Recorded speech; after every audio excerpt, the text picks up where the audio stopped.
Hello everyone, आज हम पढ़ेंगे स्प्लाइन इंटरपोलेशन।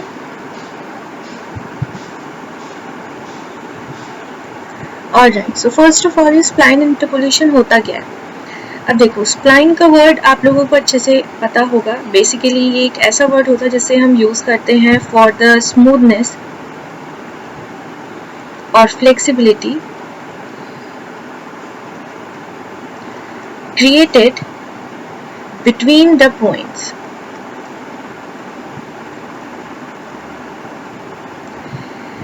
अगर हमारे पास कोई भी सेट ऑफ पॉइंट्स है और हमें एक ऐसी लाइन या एक ऐसा पॉलिनोमियल इक्वेशन मिल जाए जो कि लीनियर भी हो सकता है, क्वाड्रेटिक भी, क्यूबिक भी, और वो इन दोनों पॉइंट्स को एक टाइम पे जोड़ दे, तो उसे हम बोलते हैं स्प्लाइन।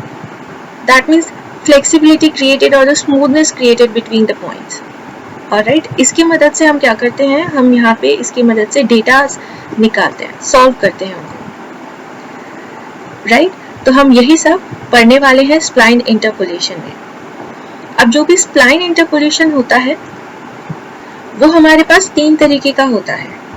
नंबर वन जो हम यहाँ पे पढ़ने वाले हैं वो है linear spline interpolation. Number 2, quadratic spline interpolation. Number 3, cubic spline interpolation. अब उससे पहले हम इन तीनों वर्ड्स का मीनिंग जान लेते हैं ताकि हम स्प्लाइन इंटरपोलेशन को और भी अच्छे से समझ पाए। यहाँ पे जो सबसे पहला वर्ड है जिसे बोलते हैं लीनियर, तो ये लीनियर का मतलब क्या होता है?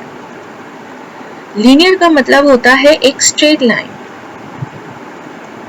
आप लोगों को पता होगा कि जब भी हम लीनियर वर्ड यूज करते हैं तो ऑलवेज हम उसको स्ट्रेट लाइन के लिए यूज करते हैं, जैसे कि सिर्फ स्ट्रेट लाइन हो। दैट मीन्स अगर हमारे पास सेट ऑफ पॉइंट्स हैं और उनको जोड़ने के लिए हमारे पास एक स्ट्रेट लाइन मिल जाती है तो हम उसे बोलते हैं लीनियर स्प्लाइन इंटरपोलेशन, जिसकी मदद से हम यहाँ पे सॉल्व कर सकते हैं क्वेश्चन को। ये था पहला। दूसरा हमारे पास आता है क्वाड्रेटिक। क्वाड्रेटिक एक ऐसा पॉलिनोमियल होता है हमारे पास जो कि 2 डिग्री का होता है।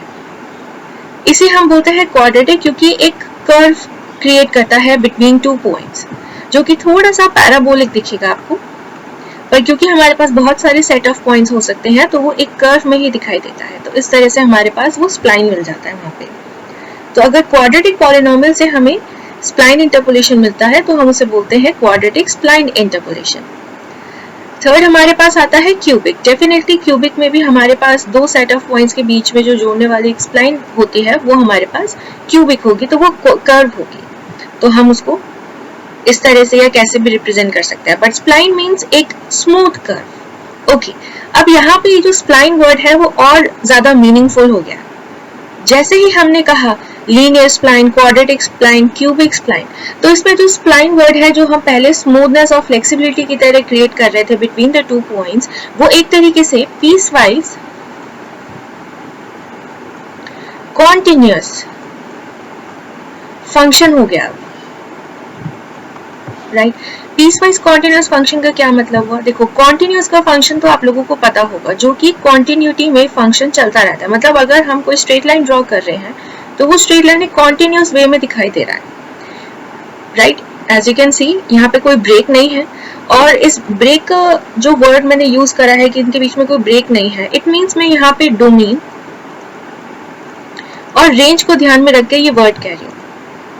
राइट नाउ मैंने कहा है कि क्योंकि एक रियल लाइन है जो मैं यहाँ पे ड्रॉ कर रही हूँ, जिसकी वजह से मैं स्प्लाइन इंटरपोलेशन निकालूंगी लीनियर अगर यहाँ पे बिटवीन दीज 2 पॉइंट्स, तो यहाँ पे मैंने कहा कि इनके बीच में कोई ब्रेक नहीं है क्योंकि मैंने यहाँ पे डोमेन ही रियल लिया है। ये एक कंसेप्ट प्योर मैथमेटिक्स का है, तो अभी के लिए हम यहाँ पे कॉन्टिन्यूअस का मतलब यही जानेंगे कि आपके पास एक स्ट्रेट लाइन है और उसके बीच में कोई ब्रेक नहीं है। तो यहाँ पे जो भी हम लीनियर फंक्शन क्रिएट करेंगे फॉर द स्प्लाइन इंटरपोलेशन, जो भी स्प्लाइन क्रिएट करेंगे वो यहाँ पे कॉन्टिन्यूअस होगा। फिर ये वर्ड आता है पीस वाइज, कि वो पीस वाइज होगा। पीस वाइज मीन्स क्योंकि हमारे पास इंटरपोलेशन जब भी निकालने के लिए आता है तो बहुत सारे पॉइंट्स होते हैं. सपोज हमारे पास इतने सारे पॉइंट्स आ गए. This is x1, let's say starting from x0 y0, then x1 y1 and then x2 y2 and let's say one more which is x3 y3. तो ये जो सेट ऑफ पॉइंट्स आप यहाँ पे देख रहे हो, आप लोगों को दिखाई देगा कि अगर हम इन दोनों को जोड़ते हैं तो हमारे पास एक स्प्लाइन क्रिएट होता है, लेकिन जब हम यहाँ पे जोड़ते हैं तो यहाँ पे दूसरी स्प्लाइन आ जाती है. फिर यहाँ पे जोड़ने पे हमारे पास दूसरी स्प्लाइन आ जाएगी. तो आई होप आप समझ रहे होंगे कि यहाँ पे मैं क्या कह रही हूँ. पीस वाइज मीन्स पीसेस में आप लोगों को एक स्ट्रेट लाइन की इक्वेशन मिलती चली जाएगी अलग अलग पॉइंट्स को जोड़ने के लिए. तो यहाँ पे हम कंटीन्यूअस फंक्शन तो बोलते हैं, यानी कि यहाँ पे कोई ब्रेक तो आपको नहीं दिखेगा, लेकिन यहाँ पे ब्रेक नहीं दिखेगा, लेकिन फंक्शन जो होगा वो पीस वाइज होगा. मतलब आप पीस वाइज निकालेंगे, पहले इसके लिए फिर उसके बाद इसके लिए और ऐसे ही चलता चला जाएगा. तो ये तो लीनियर का था, ऐसे ही हम क्वाड्रेटिक और क्यूबिक के लिए भी करते हैं. सो पीस वाइज कंटीन्यूअस फंक्शन हमेशा स्प्लाइन इंटरपोलेशन में आपको मिलेगा. स्प्लाइन इंटरपोलेशन के अंदर आपको एक ऐसी टेक्निक दिखाई देती है जिसमें हम अननोन वैल्यूज को निकालते हैं. जैसे कि हमारे पास दो पॉइंट्स हैं, उसके बीच में आपने कोई स्प्लाइन क्रिएट कर दी, तो वो जो स्प्लाइन है वो एक मैथमेटिकल टेक्निक होगी ताकि आप वैल्यूज निकाल सको अननोन वेरिएबल्स की. ठीक है, हम इक्वेशंस बनाते रहते हैं तो अननोन वैल्यूज हम डेटा पॉइंट्स ले लेके उसको सॉल्व करते हैं. यहाँ पे आपको पता लगेगा कि जब भी हमारे पास कोई भी स्ट्रेट लाइन या क्वाड्रेटिक या फिर क्यूबिक पॉलिनोमियल यानी कि कोई स्प्लाइन अगर यहाँ पे क्रिएट होता है, जो भी हम यहाँ पे क्रिएट करते हैं, वो हमेशा तीन प्रॉपर्टीज से डिपेंड होगा. एक तो वो स्मूथ होगा, दूसरा वो कॉन्टिन्यूअस होगा, तीसरा वो all the set of point से पास होगा. Right, so passes through all the set of points. ये आपको ध्यान रखना है. अब हम ये स्प्लाइन इंटरपोलेशन तो पढ़ लेंगे, लेकिन हमें ये भी बात ध्यान रखनी है कि इस स्प्लाइन इंटरपोलेशन को हम यूज कहाँ करने वाले हैं. तो आप लोगों को पता लगेगा कि इसका बहुत ज्यादा रोल होता है डेटा एनालिसिस में, कंप्यूटर ग्राफिक्स में,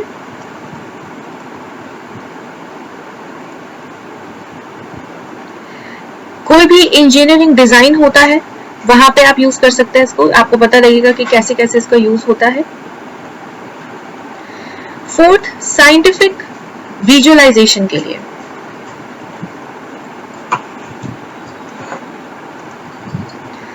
ठीक है, और भी बहुत सारे हैं हमारे पास जहां जहां हम इसको यूज कर सकते हैं. ठीक है, तो हमें क्या ध्यान रखना है कि हमारे पास कोई भी सेट ऑफ डेटा पॉइंट्स आ जाएगा. मैं दूसरा कलर लेती हूँ. ठीक है, कोई भी सेट ऑफ डेटा पॉइंट्स आप लोगों के पास आ जाएंगे. वो डेटा पॉइंट्स हमारे पास इस तरह से होंगे, x0 y0 and then x1 y1 and then so on आपके पास चलते चले जाएंगे. तो हम बेसिकली मान के रखते हैं कि x, y होंगे. ठीक है, ऑर्डर्ड पेयर्स हैं. सेट ऑफ डेटा पॉइंट्स आपको गिवन होंगे. फिर आप लोगों को क्या करना है, उसको डिवाइड करना पड़ेगा इनटू सेगमेंट्स में डिवाइड करना पड़ेगा. यानी कि आप अगर यहाँ से यहाँ तक का कोई एक स्प्लाइन ले रहे हैं तो यहाँ पे x0 y0 से लेकर x1 y1 होगा. तो ये आपके पास एक सेगमेंट बन गया. ये सेगमेंट बेसिकली इंटरवल फॉर्म में होता है. इंटरवल फॉर्म यानी कि अगर आप यहाँ पे x को मान के चल रहे हैं कि एक सेगमेंट बनाना है, इंटरवल बनाना है, तो आप ऐसे लेंगे x0 and then less than equal to x and less than equal to x1. तो ये हमारे पास सेगमेंट चलते चल जाएंगे. फिर आपको इनको लेके एक पॉलिनोमियल ऐसी क्रिएट करनी होती है जिस पॉलिनोमियल के थ्रू आप बोल सकते हो कि वो स्प्लाइन बन सकता है. ठीक है, और वो कॉन्टिन्यूअस फंक्शन की तरह बिहेव करेगा. तो वो पॉलिनोमियल्स आपको यहाँ पे बनाने पड़ते हैं जिसको हम स्प्लाइन बोलते हैं. वो पॉलिनोमियल आपके पास लीनियर भी हो सकते हैं, वो आपके पास क्वाड्रेटिक और क्यूबिक भी हो सकते हैं. आपको बस ये ध्यान रखना है कि जो भी आप लीनियर, क्वाड्रेटिक और क्यूबिक इक्वेशन पॉलिनोमियल फॉर्म कर रहे हैं वो स्मूथ और कॉन्टिन्यूअस फॉर्म का होना चाहिए. और फिर जब आप यहाँ पे ये सब सॉल्व कर लेंगे तो आपके पास कुछ एक ऐसे इक्वेशंस मिलती चली जाएंगी जहां से आप उसके अंदर कोई भी वैल्यू जनरल फॉर्म मिलती चली जाएगी, जिससे आप एक इक्वेशन बना सकते हैं और उसके थ्रू आप यहाँ पे जो भी वैल्यू डालेंगे उससे आपको वो x की वैल्यूज मिलती चली जाएंगी. That is known as interpolated value for any x, जो भी आपको मिलती चली जाएगी.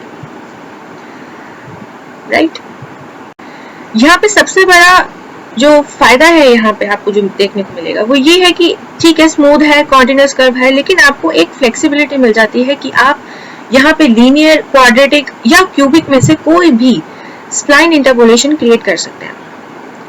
ठीक है, आप इसकी मदद से बहुत ही जो लार्ज डेटा सेट होते हैं उनको आप हैंडल कर सकते हैं। ठीक है, तो बहुत ज्यादा यूज है इसका। अब हम यहाँ पे स्टार्ट करते हैं लीनियर स्प्लाइन इंटरपोलेशन से।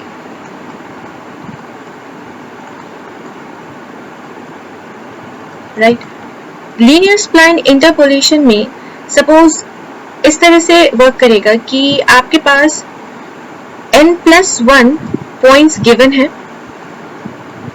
ठीक है, ये सारे डेटा पॉइंट्स होंगे।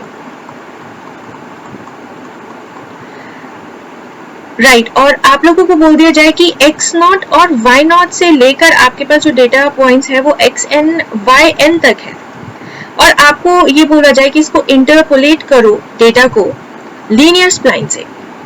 राइट, तो यानी कि आप लोगों को ये ध्यान रखना है कि सबसे पहले तो जो भी आपको पॉइंट्स गिवन होंगे उन पॉइंट्स को आप इस तरह से मैनेज करोगे कि वो हो जाए x0 लेस देन x1। ठीक है, आप लोगों को समझ में आ रहा होगा, इस फॉर्म में वो होने चाहिए। सबसे पहला तो ये आपको करना है। इसका मतलब क्या हुआ कि हम यहाँ पे सबसे पहले असेंडिंग और डिसेंडिंग ऑर्डर में पॉइंट्स को रखेंगे। अगर आपको डेटा गिवन नहीं है इस फॉर्म में कि असेंडिंग फॉर्म में हो या डिसेंडिंग फॉर्म में, तो आप उसको पहले असेंडिंग और डिसेंडिंग फॉर्म में लेके आओगे और फिर आप उसके बाद सॉल्व करना शुरू करोगे। तो आपके सामने कुछ इस तरीके का सेट क्रिएट हो जाएगा पॉइंट्स का। ये आपके पास x एक्सिस, ये y एक्सिस। तो आप यहाँ पे मान के चलो सपोज ये x0 y0 है, और फिर आप लोगों के पास x1 y1 ये पॉइंट हो गया। तो आप यहाँ पे एक ऐसे लीनियर स्प्लाइन क्रिएट कर रहे हो। ठीक है, इस तरह से यहाँ पे सपोज लास्ट पॉइंट आ जाता है xn-1 और yn-1, और यहाँ पे xn yn। तो आप यहाँ पे देख सकते हो उनको जोड़ने के लिए आपने एक और लीनियर स्प्लाइन क्रिएट कर दी। बीच में बहुत सारे लीनियर स्प्लाइन हो सकते हैं जो आप लोगों को पता चलता जाएगा। ठीक है, इस तरह से ये यहाँ पे वर्क करेगा। अब देखो इसकी मदद से हमारे पास जो फंक्शन होगा वो कैसा दिखेगा, yi plus yi plus 1 minus yi, ये आपको याद रखना पड़ेगा, divided by xi plus 1 minus xi, जिसको आप मल्टीप्लाई करेंगे x माइनस xi से। ठीक है, यहाँ पे आपको ध्यान रखना है कि ये जो x आप ले रहे हैं वो xi से स्टार्ट होके xi प्लस 1 तक एक सेगमेंट बनाता है। ठीक है, यहाँ पे आप i आर्बिट्रेरी ले सकते हैं, जो भी आपके पास set of data points given है उसकी मदद से। अब यहाँ पे एक बात आपको क्लियर दिखाई दे रही होगी, इस सेगमेंट की मदद से आप लोगों को पीस वाइज कॉन्टिन्यूअस स्प्लाइन ही मिलेगी। यानी कि अगर आपने ये x0 से लेके x1 तक लिया तो आप लोगों को इसी के लिए ही एक पर्टिकुलर इक्वेशन यहाँ पे मिल जाएगी। सिमिलरली आप यहाँ पे दूसरे सेट ऑफ पॉइंट्स के लिए भी एक स्प्लाइन बना सकते हैं। तो आपके पास बहुत सारी इक्वेशंस यहाँ पे क्रिएट होती चली जाती है, जिसकी मदद से आप बहुत इजीली सॉल्व कर सकते हो इस तरीके के इक्वेशंस को। अब यहाँ पे एक और बात ध्यान रखनी है, जो भी हमारे पास पॉइंट्स फर्स्ट और लास्ट डेटा पॉइंट को छोड़कर जितने भी सारे बीच में पॉइंट्स आपको दिखाई देते हैं उन सबको हम बोलते हैं इंटीरियर पॉइंट्स। तो जब भी हम इंटीरियर पॉइंट्स कहेंगे तो आपको ध्यान रखना है कि हम फर्स्ट और लास्ट को छोड़ के इंटीरियर पॉइंट्स पे ध्यान दे रहे हैं, यानी कि बाकी के पॉइंट्स को बोल रहे हैं। अब जैसे देखो ये आपके पास एक एग्जाम्पल आएगा, यहाँ पे जो फर्स्ट कॉलम आप देख रहे हो वो है टाइम का इन सेकेंड्स, दूसरा वेलोसिटी इन मीटर पर सेकेंड। आप लोगों के पास जो डेटा अवेलेबल है वो है when time is equals to 0, when time is equals to 10, when time is equals to 20, 15 and 22.5, तब आपके पास वेलोसिटी गिवन है। यहाँ पे अगर आपसे पूछा जाए कि वेलोसिटी अगर 16 हो, टाइम इज इक्वल्स टू 16 हो और उसमें आपको बताना है कि व्हाट इज द वेलोसिटी, तो आप कैसे निकालोगे, क्योंकि आपके पास तो 16 के लिए गिवन ही नहीं है, राइट? तो आपको इस तरीके के क्वेश्चंस आएंगे जिसमें देखो आपके पास कुछ ही set of data points given है और आप इसकी मदद से कोई भी दूसरी वैल्यू निकाल सकते हैं अगर आपने स्प्लाइन इंटरपोलेशन क्रिएट कर दिया। यहाँ पे क्योंकि हम स्टार्ट कर रहे हैं लीनियर से, तो यहाँ पे हम linear spline equation interpolation create करेंगे सच दैट हमारे पास एक general form of the equation आ जाएगी जिसमें हम यहाँ पे t की वैल्यू 16 यूज करके वेलोसिटी निकाल सकते हैं। ठीक है, सबसे पहली बात जैसे हमने डिस्कस करा था, ये देखो ये किस तरह से डेटा पॉइंट्स गिवन है हमें, ये 0, 10, 20, फिर 15 आ गया, फिर 22.5, तो यहाँ पे थोड़ा जंबल हुआ हुआ है। तो हमारा सबसे पहला स्टेप ये होना चाहिए कि हम यहाँ पे जो भी टाइम ले रहे हैं उनमें जितनी भी वैल्यूज है उनको आप असेंडिंग या डिसेंडिंग ऑर्डर में रखो, जो हमने डिस्कस करा था, यानी कि x0 से लेकर x से लेकर x1, ऐसे करते करते आपको बाकी सारे पॉइंट्स क्रिएट करने हैं। ठीक है, असेंडिंग ऑर्डर में। तो x0 less than x1 less than x2, इस तरह से तो हम यहाँ पे xn तक लास्ट तक पहुंच जाएंगे। अब यहाँ पे 0 सबसे स्मॉलेस्ट पॉइंट है, तो हम यहाँ पे उसको सबसे पहले रखेंगे, अकॉर्डिंगली उसका डेटा यहाँ पे लिखेंगे which is 0, which is the velocity. Next हमारे पास आता है 10, राइट, सो हम यहाँ पे 10 लिखेंगे, अकॉर्डिंगली उसका डेटा लिखेंगे 27.04 मीटर पर second. Then comes 15, so we will write 15 here and then accordingly corresponding value is 362.78 meter per second. Then comes 20, where we have the data as 517.35 meter per second, and then last one is 22.5, which is 602.97 meter per second. So you can see, first of all we have rearranged the data of time in ascending order, and accordingly we have written the corresponding values of velocity. Right, this is important. This is the step 1, which is very very important. If suppose the data is jumbled, then you have to arrange that in ascending or descending order. अब देखो यहाँ पे हमने क्या बात करी थी कि हमारे पास डेटा है, हमें बताना है कि टाइम अगर आपके पास 16 सेकेंड्स है तो तब वेलोसिटी कितनी है। ठीक है, तो अब सबसे पहले ये देखो कि ये 16 आता कहाँ पे है, मतलब कौन से दो पॉइंट्स के बीच में ये 16 आ रहा है। राइट, दिस इज 16 सेकेंड्स जो यहाँ पे आप देख रहे हो। ठीक है, तो ये कहाँ पे आ रहा है, ये आ रहा है 15 और 20 के बीच में। ठीक है, तो यानी कि जो यहाँ पे सेगमेंट हम बनाएंगे दैट विल बी 15 एंड 20। ठीक है, अब उसके बाद इक्वेशन लिख लेते हैं जो हमें यहाँ पे बनानी है, yi plus yi plus 1 minus yi by xi plus 1 minus xi x minus xi। ठीक है, ऑलराइट, और यहाँ पे हमने जो सेगमेंट इसके लिए डिसाइड करा था, ये जो इक्वेशन होती है हमारे पास वो ऐसी होती है, xi less than xi plus 1, right. तो उसकी बजाय हम यहाँ पे 15 और 20 लिख देंगे, तो ये हमारे पास आ जाएगा 15, ये x और ये 20 के बीच में, और बाकी हम वैल्यूज यहाँ पे चेंज कर देंगे। तो यहाँ पे हम वैल्यूज डाल देते हैं, तो ये हमारे पास y कोऑर्डिनेट्स है। देखो जो y कोऑर्डिनेट्स है उसमें हमने वेलोसिटी लिखा हुआ है, और जो x कोऑर्डिनेट्स है उसमें हमने टाइम लिखा हुआ है, राइट। तो यहाँ पे yi हमारे पास इस तरह से बिहेव करेगा कि हम यहाँ पे y की वैल्यूज लेंगे,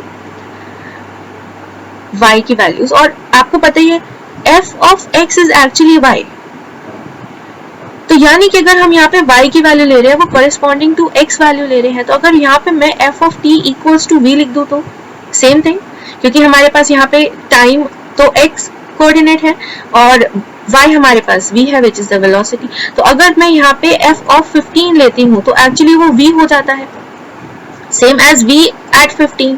तो यानी कि मैं यहाँ पे इस y की जगह यूज करने वाली हूँ v15। ठीक है, क्योंकि स्टार्टिंग इनिशियल वैल्यू तो सेगमेंट में 15 ही है। ठीक है, और बाय i प्लस 1 के अंदर मैं यहाँ पे 20 यूज कर दूंगी, तो ये हमारे पास हो जाएगा plus v20 minus then comes v15 and then comes here x values which definitely are 20 and then minus 15 and then comes this x is acting as t, so we'll write t minus the xi which is the first value which is 15 here, right? So this is going to be the function, and now this function is actually for f1x जिसको हम बोलते हैं यहाँ पे, क्योंकि हमारे पास ये v है ना, तो हम यहाँ पे इसको अकॉर्डिंगली बोलेंगे v1t। आई होप आप लोगों को समझ में आ गया होगा, ये बहुत ही इंपॉर्टेंट स्टेप है जिसको आपको ध्यान में रखना है accordingly with the segments that what we are using. ठीक है, और बस उसके बाद आप लोगों को बस वैल्यूज डाल दिया और कुछ नहीं करना। जैसे कि देखो ये v15 है ना, v15 के कॉरेस्पॉन्डिंग कौन सी वैल्यू है इसको आप डाल दो, तो ये आपके पास आ जाएगा 362.78। प्लस फिर उसके बाद V20 हमारे पास ये है, इसकी जगह ये वैल्यू डाल दो, ये आपके पास आ जाएगा 517.35 minus 362.78 divided by the x values which is 20 minus 15, so we'll write that, and then comes t minus 15. That's it, because t is going to help us in order to find the value here. Alright, and then it is going to be V1t, that was the corresponding value that we'll get after solving it. Alright, so जब आप इसको solve कर देंगे आप लोगों के पास value आ जाएगी एक इक्वेशन की फॉर्म में, फिर वहां पे आप इस t की वैल्यू को 16 रख देना, तो आप लोगों के पास V116 जो आप लोगों के पास आएगा वो अप्रोक्सीमेटली 393.7 मीटर पर सेकेंड आ जाएगा, राइट, जो कि हमें आंसर चाहिए था।